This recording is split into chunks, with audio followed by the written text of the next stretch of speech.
চল চল তাড়াতাড়ি মধুটা খেয়ে ফেলি। আরে বাপরে, মনে হচ্ছে বাবা চলে এসছে। চল তাড়াতাড়ি পালাই।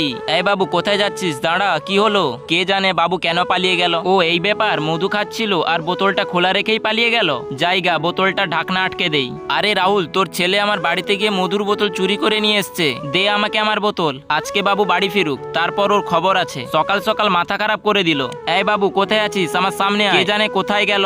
বাড়িতে গেলে বাবা মারবে, আর মাও নেই যে আমাকে বাবার হাত থেকে বাঁচাবে। মা, তুমি আমাকে একাই পৃথিবীতে ছেড়ে কেন চলে গেলে? আমাকে কেন সাথে নিয়ে গেলে না? একা থাকার অনেক কষ্ট, কিন্তু আমি জানি তোমরা সবাই আমাকে খুব ভালোবাসো। তাই ভিডিওটিতে একটি লাইক আর চ্যানেলটি সাবস্ক্রাইব করে দাও, তা না হলে আমি আরো বেশি কষ্ট পাবো। ঠাকুমা, আমাকে মাফ করে দাও। ওকে বাবু, মাফ করে দিলাম। যা তোর বাবার কাছে ক্ষমা চেয়ে নে যা। বাবা, আমাকে ক্ষমা করে দাও, আমি খুব খারাপ কাজ করেছি। বাবু, তুই চুরি করেছিস? হ্যাঁ বাবা, আমার খুব খিদে পেয়েছিল তাই। চল বাবু, তোর জন্য ভালো ভালো খাবার বানিয়েছি, তাহলে তোর খেয়ে পেট ভরে যাবে। এই দেখ বাবু, তোর জন্য কি বানিয়েছি।